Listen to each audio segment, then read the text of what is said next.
हाल ही के दिनों में ये सवाल काफी चर्चा में है कि क्या चीन ने पाकिस्तान से अपने रिश्तों को कमजोर करना शुरू कर दिया है। खासकर बलूचिस्तान में पाकिस्तानी सेना की नाकामियों और वहां बढ़ती अस्थिरता को देखते हुए यह अनुमान लगाया जा रहा है कि चीन अब अपने हितों को लेकर सतर्क हो गया है।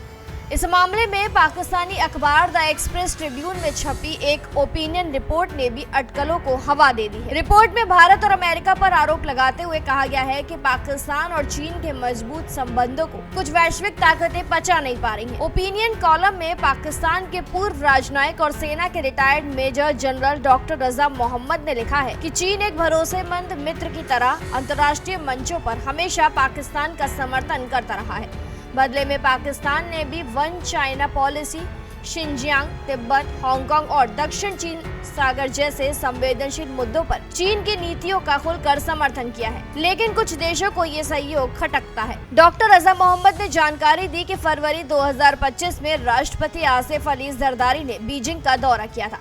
इस दौरान दोनों देशों के बीच चीन पाकिस्तान आर्थिक गलियारा को लेकर कई नए समझौते हुए। साथ ही आर्टिफिशियल इंटेलिजेंस, शिक्षा, संस्कृति जैसे क्षेत्रों में भी द्विपक्षीय सहयोग को मजबूत किया गया। इसके बावजूद कुछ बाहरी ताकतें इन प्रगति भरे संबंधों को नकारात्मक रोशनी में दिखाने का प्रयास कर रही हैं। एक आम आरोप जो पाकिस्तान चीन संबंधों पर अक्सर लगाया जाता है वो ये है कि चीन कर्ज का जाल। इस पर प्रतिक्रिया देते हुए रजा मोहम्मद ने कहा कि ये पूरी तरह से भ्रामक प्रचार है। उन्होंने एक रिपोर्ट का हवाला दिया और कहा कि पाकिस्तान के कुल बाहरी कर्ज में चीन का हिस्सा मात्र 22% है। ये न केवल सबसे बड़ा हिस्सा नहीं है बल्कि चीनी कर्ज की शर्तें भी नरम है। समय समय पर ऋण भुगतान में राहत या पुनर्निर्धारण किया जाता रहा है। यहाँ तक कि अमेरिका पर भी चीन का $1 ट्रिलियन से अधिक बकाया है। ऐसे में पाकिस्तान पर चीन के कर्ज को लेकर चिंता करना गैर जरूरी है। डॉक्टर मोहम्मद ने तो ये तक तर्क दिया है कि चीन के साथ निकट संबंध रखने के लिए पाकिस्तान की आलोचना उस वक्त बेमानी लगती है जब अमेरिका, यूरोप संघ, भारत, जापान, ऑस्ट्रेलिया और ब्रिटेन जैसे देश खुद चीन के साथ अरबों डॉलर का व्यापार कर रहे हैं। उन्होंने कहा कि व्यापार संतुलन भी चीन के पक्ष में ही है। बावजूद इसके पाकिस्तान चीन गठजोड़ पर सवाल उठाए जाते हैं। उन्होंने ये आरोप लगाया कि बेल्ट एंड रोड इनिशिएटिव के विरोधी जानबूझकर चीन पाकिस्तान रिश्तों को बदनाम करने की साजिश कर रहे हैं। डॉक्टर मोहम्मद ने भारत की खुफिया एजेंसी रॉ पर भी सीधा आरोप लगाया है। उन्होंने लिखा है कि पाकिस्तान में होने वाले आतंकी हमलों में रॉ की संलिप्तता के कई सबूत मौजूद हैं।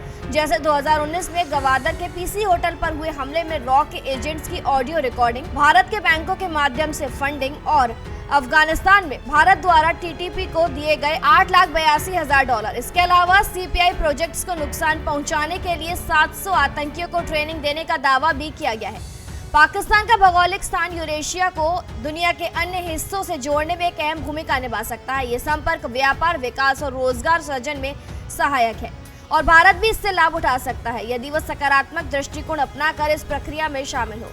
उन्होंने इस पूरे लेख के जरिए पाकिस्तान चीन संबंधों की मजबूती को दर्शाने की कोशिश की, साथ ही इन संबंधों पर हो रही आलोचनाओं का ठीकरा भारत और अमेरिका पर फोड़ा है। माना जा रहा है कि ये बातें पाकिस्तान के भीतर सीपीईसी के लाभों को उजागर करने और जनता के बीच चीन के साथ रिश्तों को सकारात्मक रूप में पेश करने के लिए लिखी गई है। फिलहाल जानकारी में इतना ही। खबरों के लिए जरूर सब्सक्राइब करें भारत एक्सप्रेस।